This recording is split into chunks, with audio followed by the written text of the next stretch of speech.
E aí, galera, esse é o segundo vídeo falando de Mateus 24, né? E como vocês viram, né, Jesus ele preveniu o povo dele já, né? Ou seja, por que que é importante você ter Jesus dentro de você e não fora? Por causa disso, porque você pode ser enganado achando que Deus está no templo e todos aqueles que estão no templo são de confiança. Não confie. Confie naquilo que o Espírito Santo faz. Como é que eu faço isso? Aprenda a lidar com as suas, com o seu discernimento de espírito, com a sua sensibilidade espiritual. Puxa, mas eu tenho isso pouco, então começa a treinar, porque você precisa ter essa intimidade, porque às vezes você, quando aqui o texto que nós lemos na semana, no último vídeo, né? Nós falamos aqui que um trairá o outro e os próximos sim se trairão, se enganarão, matarão ao próximo. Por quê? Você tem que discernir, você tem que perceber que aquele que está próximo de você está te levando para a morte. Olha só que punk que vai ser. Então esse é o fim. Então Jesus está falando para que você se atente aos sinais do Filho do Homem, não aos sinais que os homens dizem. Não são sinais que as pessoas desejam. De repente você pensa que a sua eternidade ela está na cura física. Pessoas vão correr atrás da eternidade na cura física e vão morrer. De uma melhora financeira e vão morrer. Nesses dias vai acontecer isso, porque essa perseguição vai conquistar, né? Vai arrebatar pessoas pela barriga. Lembra daquele texto que fala assim, aquele ali conquistou pela barriga. A pessoa gosta de comer e casou com uma pessoa que faz comida bem e foi traído ali pelo estômago. Então muitas pessoas elas vão ser traídas por isso, mas nós temos que discernir aquilo que o nosso Pai disse. Então o 24, nós lemos aí o 24 do 1 até o 28, ele está dizendo para você ter muito entendimento nessa hora, muito discernimento de espírito. Cuidado com fábulas, cuidado com o que falam. Jesus já veio, não vai ter outro Jesus para voltar. Quando alguém se levantar na terra falando isso, não, na Bíblia nunca diz que ele vai voltar aqui e vai ficar falando que eu já cheguei. Versículo 29. Logo em seguida, a tribulação daqueles dias, o sol escurecerá e a lua não dará a sua claridade. As pessoas veem eclipse, ela fala, o eclipse está acontecendo, é o eclipse tal, não sei o que, está na Bíblia. Meu irmão, cuidado com essas coisas. As estrelas cairão do firmamento. Olha para o céu, ainda tem estrela? Então não é o fim, é um eclipse só isso. E os poderes do céu serão abalados. Então aparecerá no céu o sinal do Filho do Homem. Todos os povos da terra se lamentarão e verão o Filho do Homem vindo sobre as nuvens. Por que fala que os povos da terra se lamentarão? As pessoas que não acreditam nisso. Elas vão se lamentar por não terem acreditado, por não terem se arrependido, por não terem reconhecido. Porque naquele tempo não haverá mais como. E do céu com poder e muita glória. E ele enviará os seus anjos com grande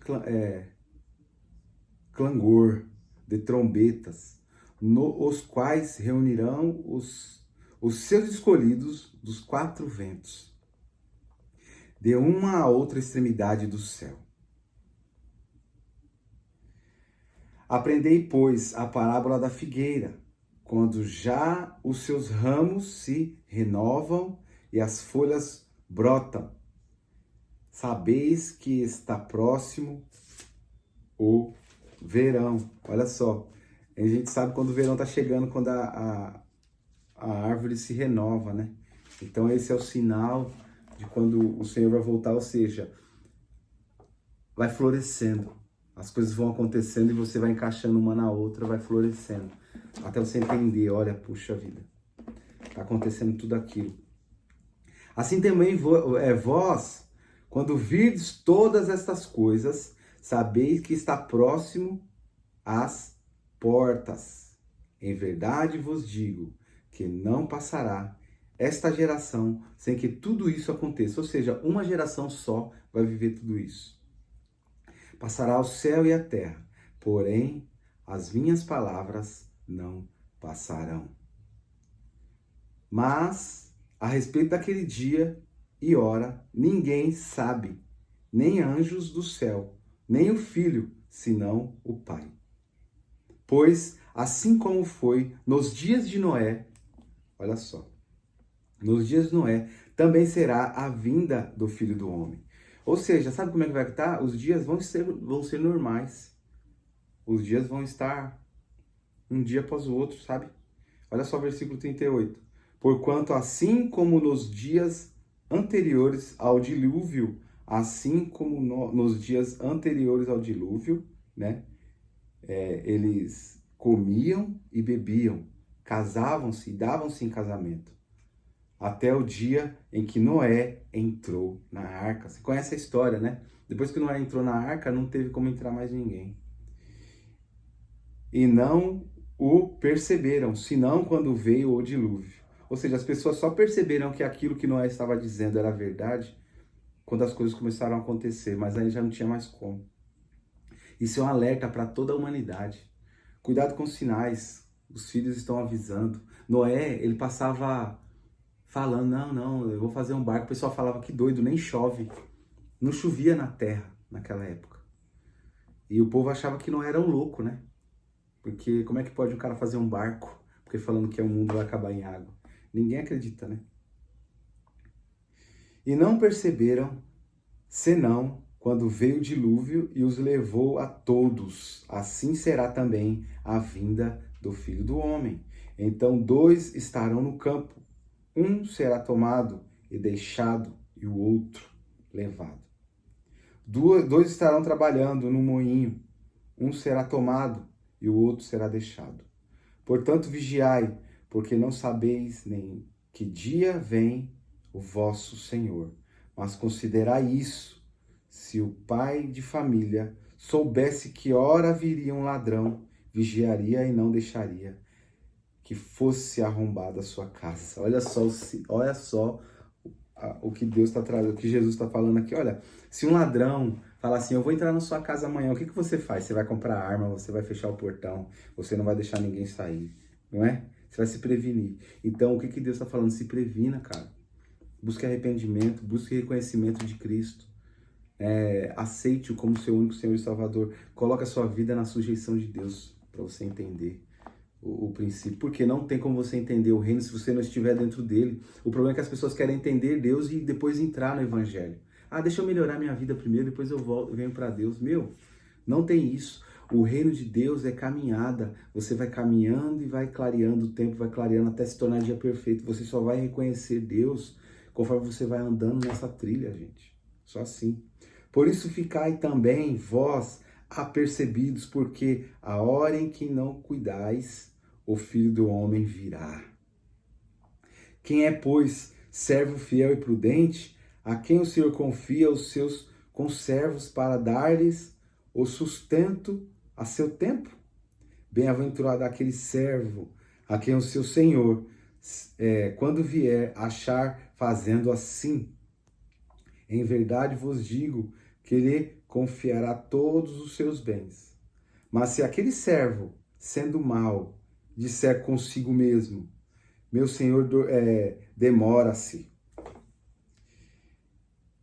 e passar a espancar os seus companheiros, e o comer e beber e se embriagar, virá o senhor daquele servo, em dia em que não o espera, e em hora que não sabe, e castigá-lo-á, lançando-lhe a sorte com os hipócritas. Ali haverá choro e ranger de dentes. Ou seja, eu estou vivendo um evangelho meio raso, mas daqui a um tempo eu melhoro, daqui a pouco eu melhoro, daqui a pouco eu me interesso mais por Deus. Cara, se previna. O problema é que as pessoas deixam tudo para a última hora. Teve um vídeo aí do Carlinhos Maia, cara conhecido na internet, você deve ter visto. E ele falando, caramba, é fim dos tempos, Jesus está voltando, eu preciso me arrepender. Olha a minha vida, agora que eu fiquei rico. Olha só a mentalidade do cara. O cara conhece o evangelho, mas está vivendo uma vida dissoluta. Para ele há mais rigor, porque ele é conhecedor. E a Bíblia está falando dele aqui, ó. Então lê lá Mateus 24, você vai entender o que é fim dos tempos. De repente você está se assustando, Mas será que é agora? É tempo para você, ou é tempo para você se arrepender, né? Avalia aí, né? Viver outro reino não quer dizer que você vai ser um caretão, não. Viver outro reino é você crer em algo eterno. Você precisa entender isso. Fechou? E bora, bora, bora. E esse foi a segunda parte da nossa lição expositiva aí. Espero que você tenha entendido. Se você não entendeu, assiste de novo que você entende. Fechou? E bora, bora, bora.